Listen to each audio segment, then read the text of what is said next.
महादेवाच्या पिंडीचे रहस्य. घरातील देवघरात महादेवाची पिंड ठेवावी. मूर्ती किंवा फोटो नसावा. देवघरातील पिंडीवर नाग नसावा तथा नंदीही नसावा. पिंडी साधी दगडी असली तरी चालते, मात्र शक्यतो पितळेची असावी. देवघरातील पिंड 3 इंचापेक्षा मोठी असू नये, 3 इंचापेक्षा छोटी असावी. भगवान महादेव हे देवादिदेव असून हे न्यायप्रिय दैवत आहे आणि त्यांचे सर्व प्रकारचे भक्त आहेत, जसे देव, दानव, यक्ष, किन्नर, भूत, प्रेत, पिशाच आणि इतरही अनेक योनी जीव महादेवास भजतात. जिथे महादेवाची मूर्ती, फोटो असतो तिथे त्यांचे सर्व भक्त उपस्थित होतात. ज्योतिर्लिंगाच्या ठिकाणी तथा महादेवाच्या पिंडीला संपूर्ण गोल प्रदक्षिणा करत नाहीत, तर अर्धी प्रदक्षिणा करून नमस्कार करतात.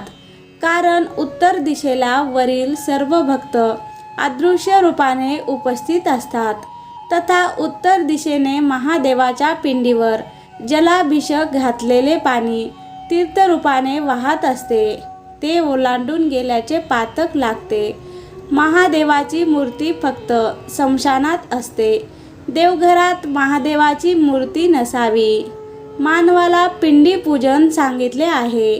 म्हणूनच संपूर्ण भारतात महादेवाचे मुख्य शक्तिपीठावर महादेवाची पिंडी लिंग रूपाने स्थापना केलेली समजते. 12 ज्योतिर्लिंग ही लिंगे म्हणजे पिंडी रूपाने आहेत. यातून संपूर्ण विश्वाला ऊर्जा मिळते.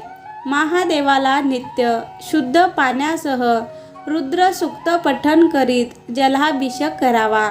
महादेवाला जल अतिप्रिय आहे. एखाद्याने महादेवास जल अर्पण केल्यास ते त्यावर खूप प्रसन्न होतात. महादेवाला मनापासून मोठ्या संख्येने एकत्र येऊन सामुदायिक जलरुद्राभिषेक केल्यास विपुल पर्जन्यमान राहते. गुरुचरित्रात म्हटले आहे की नित्याच्या रुद्राभिषेकाने दीर्घ आयुष्य, आरोग्य मिळते आणि अकाली मृत्यू टळतो. श्रीमद भागवतात म्हटले आहे की महादेवाची नित्य नियमित रुद्राभिषेकाने सेवा केल्यास घरी अखंड लक्ष्मी वास करते आणि त्या भक्ताच्या घरी अखंड स्त्रिया राहते आणि सर्व सुख समृद्धी वाढून सर्वत्र कीर्ती पसरते. भगवान शंकराविषयी थोडी काळजी बाळगण्याची गरज असते. उत्साहाच्या भरात काही चुकीच्या गोष्टी आपल्या हातातून घडत तर नाहीत ना, याकडे लक्ष देणे गरजेचे आहे. खालील 7 वस्तू भगवान शंकराला कधीही अर्पण करू नका. 1. शंख. शिवपुराणानुसार भगवान शंकराने शंखचूड नावाच्या असुराचा वध केला होता. तो भगवान विष्णूचा भक्त असल्याने त्यांची आणि लक्ष्मीची शंखाने पूजा केली जाते. 2. हळद कुंकू.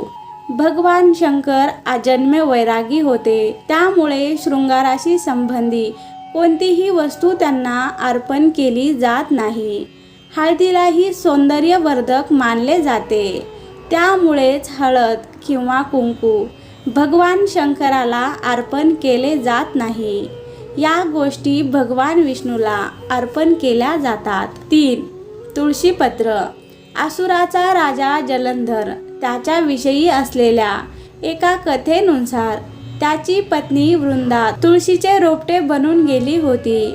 भगवान शंकराने जलंधराचा वध केला होता, त्यामुळे भगवान शंकराच्या पूजेत तुळशीपत्र न वापरण्याचा पण वृंदाने केला होता. 4. नारळ पाणी.